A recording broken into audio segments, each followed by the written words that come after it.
out comes out, and then we are able to get it done with. But first and foremost, even before we dig in, I want to just ask you ladies, this whole thing about the IMF, what's the first thing that comes to mind when you heard that, okay, we were going to the IMF to seek aid? I think to me, it's helpful because everyone is complaining about, even me, complaining about, look at oil, cooking oil. Okay. It was, what, 15 Ghana cedis, 20 Ghana cedis.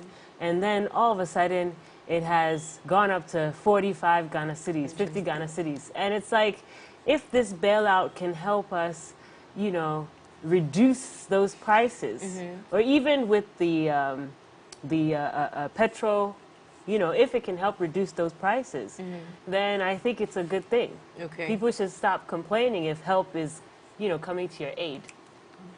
Okay, great. Nice, Dorothy. I don't know. Maybe she's from a different Ghana. Do you understand? Like, the Ghana, maybe she's from another Ghana. Anyway. Because I don't know. For me, when you hear of that, it looks like we failed as a government and we need help. Because at the end of the day, there were already policies we put in place, like the e-levy and other things that we put in place, so we don't get to this level. But something affected us to this level. What happened? We didn't expect COVID to happen. We didn't expect the Russian. But what that's what I'm saying, that because we didn't want to go there in the first place, we put a lot of things in place. Okay. Yes. The e-levy and other things came in place because they said that we need money to fund a lot of things. Yes. And how many months has been e-levy? It's not even been a year. So mine is, are we sure that we've actually even utilized what we set up first before we go in for? Well, so I have heard from a little bit that even if the IMF deal goes through and then we get the bailout and everything, e-levy is still going to be in place. Like, it's not going to be cancelled. But some people are thinking that, okay, then if we are going for a bailout and then it happens and everything, then we should scrap e-levy because it's actually taking a toll on a lot of people. Yeah, because the message we got was e-levy was going to ease some things, not make things worse. Okay. Because it's looking like we're putting up solutions, but now it's like there are now problems too. Because if they were actually solving problems, why are we going to the IMF? Why are we going there? I mean, I don't necessarily support e-levy too much, but at the same time, people are paying taxes outside of Ghana and other countries. Yeah. Why can't we also learn to be responsible and pay taxes? We're paying a lot of taxes. Then you added this one, and they said this one was going to ease some of the things that governments had to fund for. Yes. So we didn't have much choice. But did we predict that the Russian and the Ukraine war would happen? Oh, mommy. We didn't predict these things would happen and affect the economy. Okay, so I always say that Katie is from a different world and not the same world as in Ghana. Ghana is a whole. Ghana is no longer a country. We are our own continent in our own world, like on our own. So yeah, we all know that before the whole talk about the fix the country, the demonstration, and also all the demonstrations that have happened previously were all because of the result of the lack of funds in the society and the fact that we felt that there was hardship in the society, in our country, and that the economy had crashed or was crashing or had failed.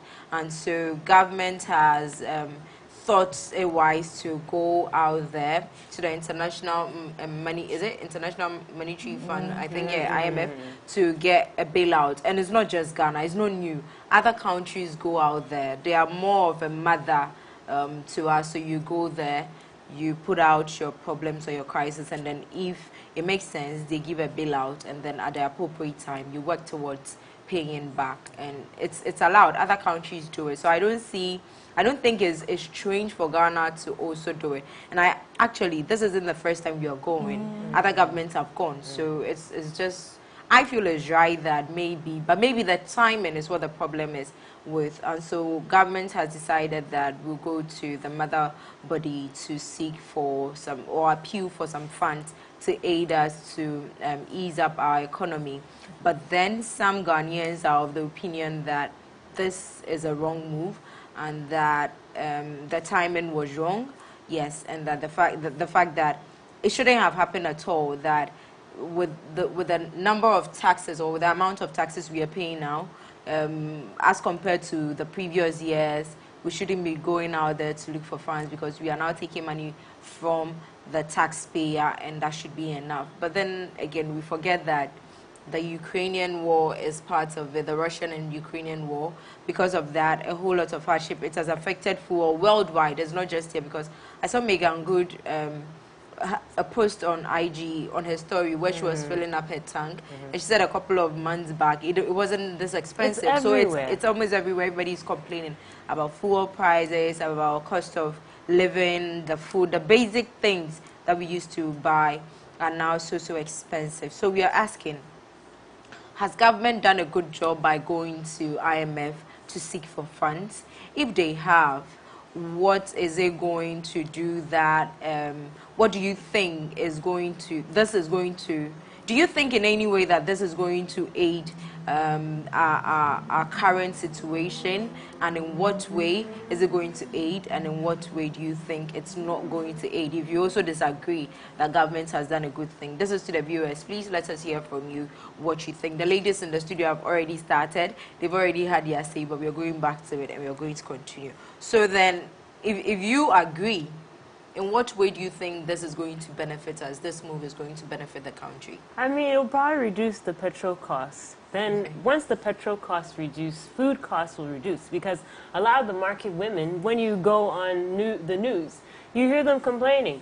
I mean, I think they just they recently had a protest over, was it last weekend or, you know, the Rice some days ago. demonstration. And, you know, my thing is if you think IMF is a wrong move, I would consider you to be a hypocrite, especially the ones they go to church and they say, humble yourself before the Lord, he will lift you up. And then when you're looking for help, you're complaining about the petrol prices, you're complaining about the food prices. So this whole humble yourself before the Lord, how does it come in? So we humble yourself before the Lord, meaning ask the Lord for help, humble yourself, God will come the and, IMF. you know, God will come and lift you up. So you're complaining about these prices, then you're complaining about someone coming to lift you up, and, you know, I just don't get it. Okay. I mean, I get it, but I don't get it. Like, don't be hypocritical about it. But don't you think that the section of Ghanaians who do not agree with this move feel that things could have done differently so that we do not land in this kind of situation? Then where are their ideas? They should submit their ideas, you know. Tell us, what can we do? At the same time, if the government doesn't take action and do this IMF, I mean, they're going to look bad themselves. They're going to look bad themselves. And so, I mean, already, let's be honest, they already are looking bad, but it's just going to go even far worse if they don't come to the aid of the people. Okay. Okay. I like the way Dorothy is just giggling and all. Why? Yeah, because months ago we sat here and we're talking about how e-levy was the solution to all our problems. Remember, while we were talking about it, they didn't think of IMF as at that time. They thought of this task that you're going to put on us. After charging us so many things, we were like, oh, they made it look like that was the end. Now this thing happens. And we see, I don't have any problem with they telling us that we need to go to IMF. But you see, this particular government, before they came on, trust me, they did more of the economics or the calculations and whatever, and they made it look like the previous government were not even doing. And when they come in, they're just going to, do you understand, make everything better. Do you understand? I feel like because of what they said when they were coming on. So it's like people are holding on to your, not forgetting that when you came on, you didn't know there was something like Ukraine or Russia thing might happen. So that's how come we are bashing them, because they were more into the calculations and were talking about how the previous government didn't really try, and they were even doing so many calculations as to how things can be cut down and how we can actually be self-sufficient and everything. So imagine you telling me all that. Then now you are doing the west. But things are things are calculated, correct? Yes. Calculated with the sense of this may not happen, or maybe we weren't preparing ourselves. Like when COVID hit. Okay, so fine. When COVID hit, we weren't prepared for that. Can we say, or Dorothy, are you of the belief that if the Russian-Ukrainian war had not happened, things would have been different? No, I feel like it would have been worse, because even our system, our educational system, right now, we don't know. When the free SHS thing came in, we thought it was going to be something great. But I realized that it was actually now, I don't know, right now, people are not even going to school. We don't know how the system works. Even teachers are going on strike. But I heard people are going to school. No, how? I heard even older people are going back. Right now, teachers are going on strike. Please check again. Teachers are going on strike again. again. No. Is it currently? Yes, they are going because again. The prices keep going up. No, because the price were already going up. The price were already going up before these things happen. But they're doubling. And mine is I don't know why they're not finding solutions to At these the same problems. time, So I don't like, know why. right, and I feel like what do you think can be some of the solutions? Again, we the layman, right? This whole appeal or this run to IMF, how would it benefit a layman in Ghana? So I'll give this to you because you are saying that it is a great option and that is going to help. It's a bailout. Right, so great. How does the layman benefit from this? The market woman will not be going on national television and complaining about the prices of bread and beans and all that going up. Really? That's how it's going to help the layman. That's an example. I feel like it will only help us if we are actually finding solutions to our problem. Because if we keep importing even toothpick, we're still doing it. If you're going to stop all these things, then maybe it will work. If we're going to eat our own food, if they're going to stop foreigners from having the bigger share when it comes to businesses and everything, because right now if you go to a circle, it's the Nigerians. They are all over the place. Right. So mine is that, yeah, so if it will only work, because at the end, if you go and take this money, how are you going to pay back? Because you've taken it, you're solving problems and everything, but how are you generating revenue? Are you coming to tax us again, another e-levy to pay up? Because, do you understand? Yeah. They're only telling us about how they need to take the money to bail us out. But mine is, then what? How are we going to pay back the loan? Because if you're not getting back in, because everything is high, salaries are here, how are you getting the money back? Unless, like I'm saying, you stop foreign people from coming in the country, you stop importing things. If we stop foreign people, we I'm stop just saying. tourism and all that, then money won't. Yeah, but at the end of the day, it won't happen as well. No, but she is talking about importation of food. Yes. Things Other that items, we can make in this country. How does that affect? How does that stop tourists from coming to the country? With the importation of food, when the tourists come to the country, they do buy those foods as well. How many of our laymen It's not too late. It wouldn't be a bad idea to introduce them to our locally grown food. Yes, of course, because Nigerians, they eat their own rice. People, they do come and they do try our local grown foods, but come on, they what I'm trying to say is that the only food. reason why our money or the food stuff can come down is when we are eating what we actually grow. Because if you're going to bring for ourselves, because you're going to still bring those foreign rice, we still have to pay. But so it was not going to go down. But the petrol is the But main at least if we can target some aspects. What makes you think it's just the fuel? It's not just the fuel. Prices. Because yes, it's everywhere. But aside that, that's not the only thing. There are some things that we can control. There are things that can be controlled. Yeah, like the food. But it's the fuel that is transporting the food. It's the fuel that we need to bring in the food into our. But we don't have it here. Fuel is not something that is ours. But at least from the cocoa, we even have to buy it from outside. We export it. We export our cocoa out. So mine is there are a lot of things that we bring in, like that we can cut down. We can cut down on that. But the thing is, we've been growing cocoa, Ghana chocolate. Why is it so expensive when it's grown here? That's what I'm saying. That those are the things they can look into. Won't go down. Those are how is it going? Cashew has been expensive. Those are some of the things that we can do, because at the end of the day, it's like if I loan you the money and you're not working, you're not doing anything, how are you going to pay me back? Even expensive before. Do you understand? No, I'm just trying to say this thing in the sense that if you come and take money from me and you've not done your homework, I said you're still owing, how are you going to pay back? Exactly. Because if we take the money, that's not the end. Because the more we take the money, the more it's with us, the more the interest on the money, meaning that we end up owing. So when are we going to pay back? But we're still owing for other things. Yes, we still owe you, but it's a big deal. It's a big deal, meaning that if you're going to create this gap, the next government will now make it look like they have to clear this money. Then they also use that to be an excuse. Every government comes in to say that, there was debt and we need to clear it before we can take care of it. So if we don't do the IMF, should we let the people go hungry? No, no. What I'm trying to say that if we do the IMF, the same way they came in and said that e-levy was the solution. Now, no, we need IMF. What are we putting in place so that IMF will be the edge? That's actually my next question. Now, fine, we are going for the bailout, and God on our side, we're going to get it. Let's just pray that it happens. What measures are we putting in place? And I'm sure that one leader or the other may be watching. And of course, we don't have the majority of the youth coming out to speak for themselves. But what in your personal views do you think are some measures that can be put in place to ensure that this current situation can be a thing of the past and that we don't keep it doesn't keep reoccurring from government to government, no matter what, because this is not the first government to go for IMF loans. And so this means that things are not done well, things are not put in place. What measures can be put in place this time around to ensure that, okay, this time around, things are done differently? Yeah, okay, so for me, I can't talk much about the four because I know we don't have it here. We have agriculture, we have tourism, and we have our school system. If you're not going to do the educational, the vocational, we making sure that at least we are creating jobs. The one factory, one thing, they should implement. So so people can actually, so I feel like they should put more into the human labor.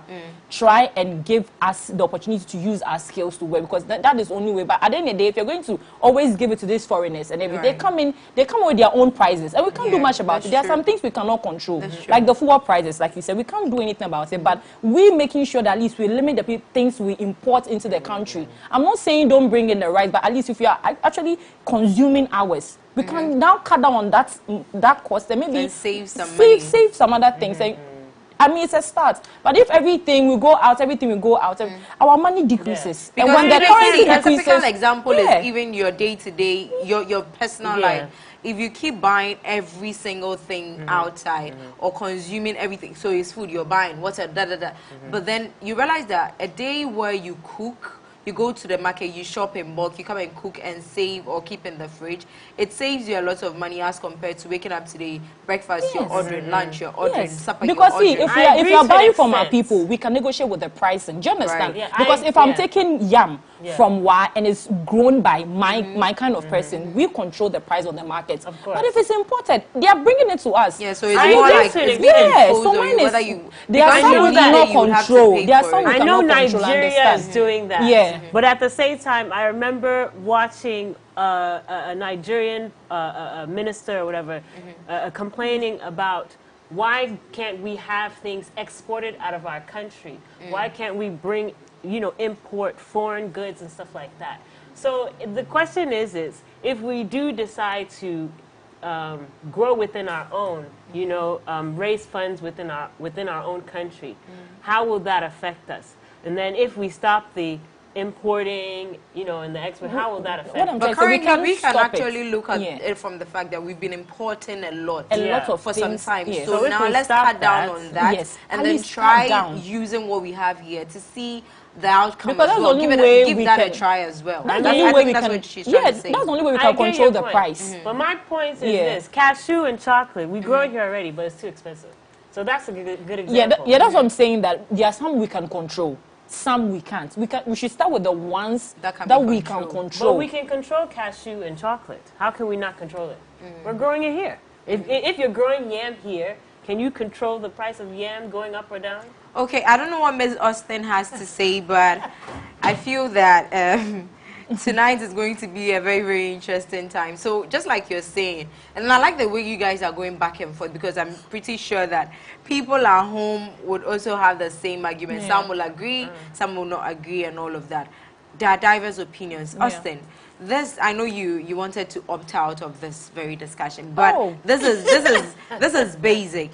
Okay. You know our cost of living now. You know the economy right now. Right now they say we shouldn't say it is crashing, but we should just say that it has crashed.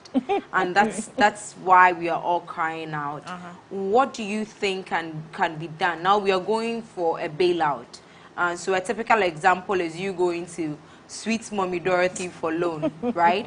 What can you do to ensure that the situation where you found yourself in as to why you went for the loan, you do not find yourself in such situation again? See why I didn't want to talk about this, because That's I don't even know.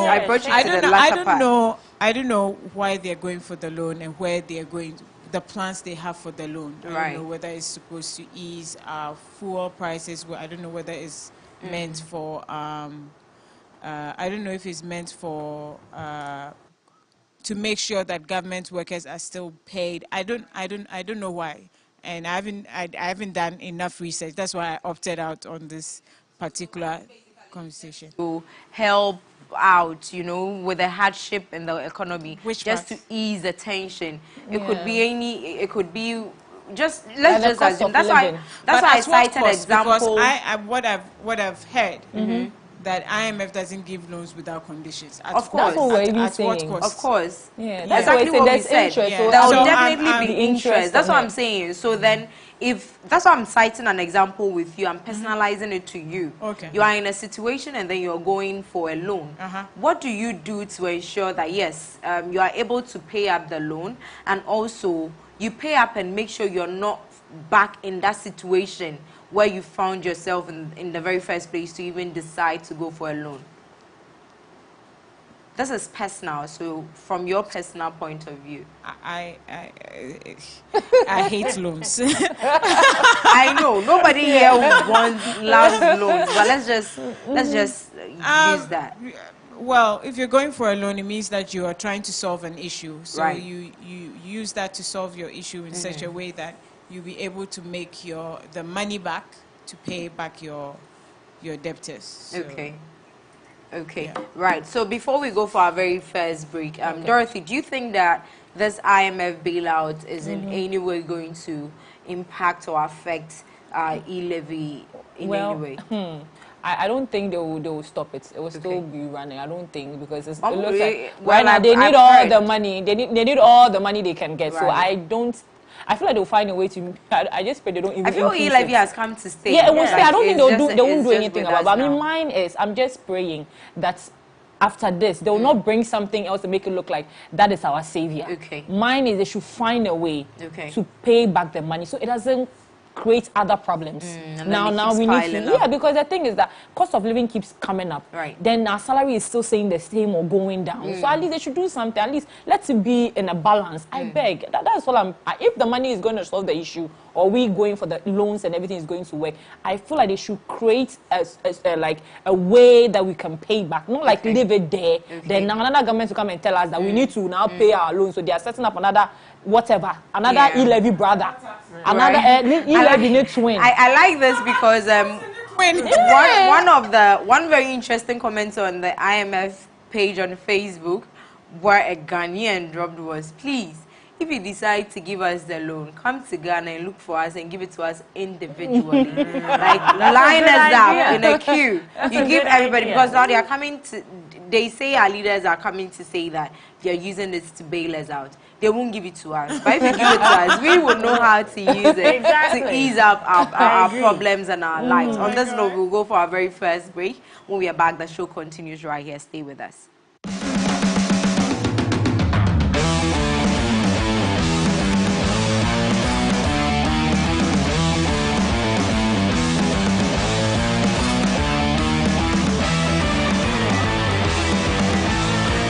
Ice Adonis, the story of stepsisters whose rivalry turns to hatred when one sister is framed for murder. From the action-packed opening episode featuring a prison break followed by a dramatic fight at a wedding, the story twists and turns through 5 years as the wrong sister battles to win back the life and love stolen from her. Be ready for the suspense, the excitement, and the emotional roller coaster. An addictive tale of hatred, rivals, manipulation, and deceit, set in the glamorous world of the cosmetics industry.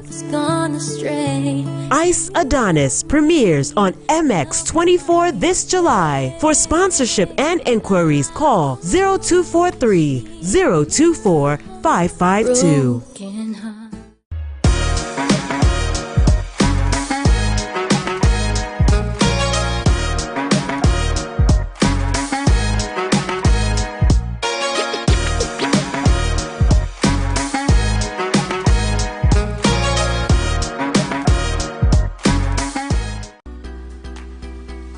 Need the best of in-depth analysis, top personality interviews, trending and breaking news all come your way.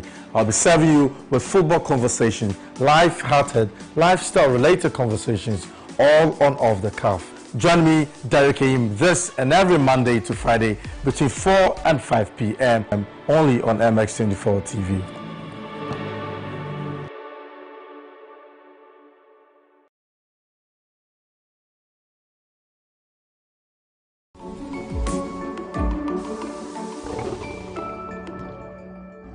Get your hands up, get your hands up, get your hands up.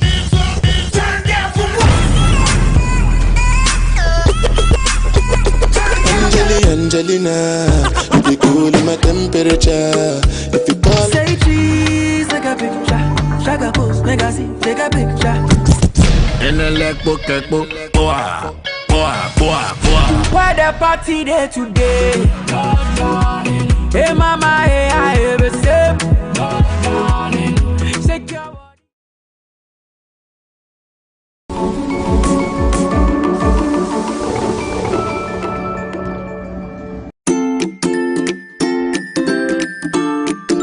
All women were created differently with unique attributes. From managing a home to being entrepreneurs, through the ups and downs, we almost always win. As I said, in the early stages of breastfeeding, what your body is using to make the milk is what you ate during pregnancy. Adoption is a blessing. So if you want to adopt, it's a good thing to do, but just make sure that you do it in the right way. The brand new season of the Talkative Mom Show is double the education, double the information and excitement. And then I actually realized nobody cares. Yes, nobody cares. Yeah. Join me, Eno Kragren, and my guests this and every Sunday on MX24. The Talkative Mom Show is proudly supported by Gokul's Healthy Options and Cerelac.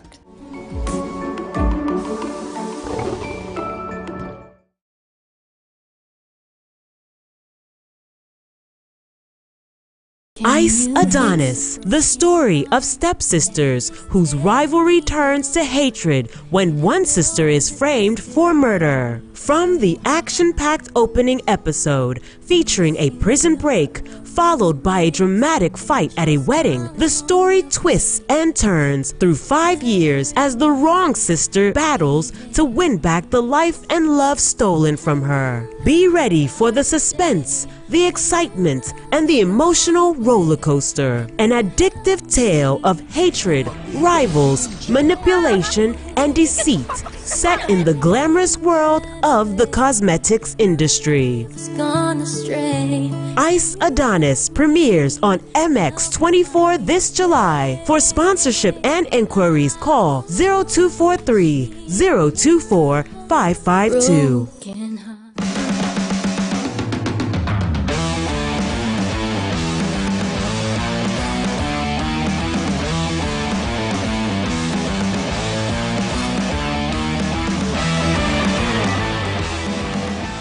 And we are back in the studios of MX24 TV, and it's still the dish right here on MX24 TV. So I'll do some comments and then we are on to our next discussion. Good evening, ladies. I'm Salary from North Legon. Love all your outfits. Good discussion. Keep up the good work. I don't understand this government nowadays, but what can we do? You ladies should let me know what's should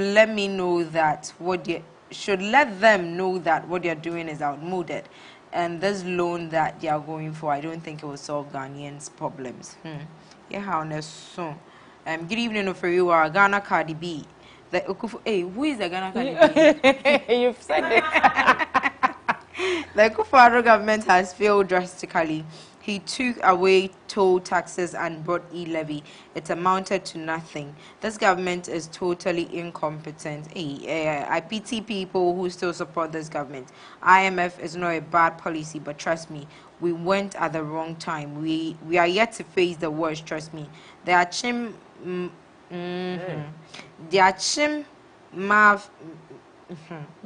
Mafises are chopping the money basa basa. To add with the economy, to add to the economy is really twerking like the ass of a Polo. Wow. For you, good evening. In April 2021 and thereabout, this is an essay, so please. Ghana borrowed $3.1 billion from IMF and decided to repay that from funds from reintroduction of benchmark values and each e-levy. Unfortunately, we are not getting enough money to pay salaries, let alone money to pay back the loan. Government then decided to submit to standard IMF bailout program to have sanity with our profligate spending and to rather help improve on our revenues. The fear this time is that one, IMF is not a fan of subsidies, and that we are likely to lose some of our flagship programs, which might have dire consequence on Ghanaians too. We might not get enough additional loans from them, given that we already have taken $3.1 billion dollars for that matter. 3. Other unfavorable conditionalities from IMF may further improvise. Other unfavorable conditionalities from IMF may further impoverish us. Okay, going for IMF program is just an admission of economic indiscipline, and that is a shame. Kwame Jan Ejiso. Wow, thank you so much for this message. Good evening, for you and your lovely guest. You guys are looking so beautiful this evening. Talking about IMF, the current president told us on his campaign platform that we are sitting on money, yet we are hungry. We should vote him into power and he will resolve this economic crisis. Now you are voted into power and you couldn't fix the crisis. You brought e-levy, yet it couldn't solve it. Now you're going to IMF. Shaking my head. I'm Mingo from North K. Shout outs to Roberta Robbie. And she continues to say, in my humble opinion, IMF wouldn't be the solution to our economical crisis. Measures should be put in place. It's bad leadership that is what is killing us and making our economy bad. Now going to IMF is not the problem, but how well will the money be used to stabilize the economy? There are so many messages, but I'll put a pin in that, and then I will do the next discussion. I'll come back when you add more messages, and then I'll read them. And this has to do with our way of applying for job, or the strategy through which we find jobs. We are trying to find out if there are new methods that can be added, or that the usual sending an application to an office with your brown envelope and your file and everything is outmoded. Why are we saying this? Because recently we saw a gentleman on social media, it trended, where he had his you kind of saying, oh help me, his qualifications and everything on a placard. So there it is with his bag behind him there. This is humbling. So he has everything. So a degree, no what, say a day, say a master's, so everything is on there, and so self-explanatory. And he says he is looking for a job. So ladies, gentlemen, and everybody who is out there, we all know the regular or the usual method we know of is the fact that you have your file, you have your documents, your resume and everything. Then you put it out, you go through emails, or sometimes you drop it at the front desk of offices and hope to get a call back from them. And now this gentleman out here has brought something different. Is this a new way to go? Is this a new trend? Is this a new way to find a job? We are just finding out. So this one I'm going to start with Austin, because she hasn't spoken tonight. And so Austin, do you think this is something that can be the new normal, or what do you think about it? I'm not a fan of looking for jobs. I feel like whatever you have learned in school, you should be able to do something with it. Create your own job. Because too many of us, I know of people who stayed at home with degrees and masters for years waiting on that job, were depressed, were sad, were desperate, and they could have been doing so many things. They could have been being entrepreneurs if they put their mind to it. They could have been anything else. Do you understand? Or they could have been consultants with their degrees and masters. So I feel like people should be encouraged to create jobs, or to make themselves, how do I put it? To create something for themselves with what they have learned. So for instance, if you've done psychology, how are you going to use what you have learned? Not necessarily looking for a job, but also create something that somebody can benefit from you. Remember Dorothy, the lady that came on our show on YFM, that said she had finished school, she didn't know what to do, she went to work for other people, and then she saw a problem and she decided that she was going to. But not everybody is good at identifying problems. Yeah, but that's what school is supposed to do. Yeah. So if you're going to school and you're just working out, I mean, I'm not condemning the right. That is bravery that most people can do, and I hope he gets a job. But I think that our education system should be able to help us create rather than expect. I know people that expect that once I have this degree, I can then go on and do my master's, even go on and do my PhD, and then I can get a job. It shouldn't be like that. What are you doing with your degree? What are you doing with your master's? What are you creating with it? Not just waiting for people to hire you. And yeah, that's great. how I feel. Great. So then, ladies, is this a new way? Is this going to be the new normal?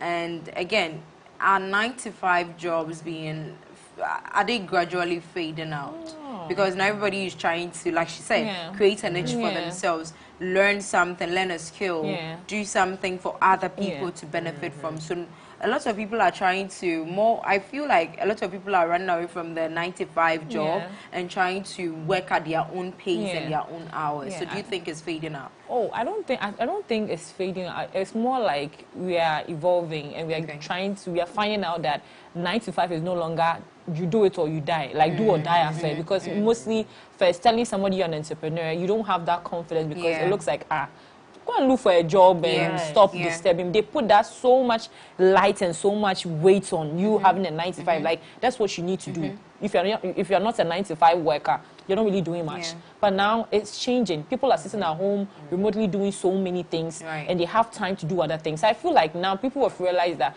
I also want to be happy. I don't mind working for somebody, but if I can also create something for myself and spend time with my kids, have the life I want to do, or have the life I want to live.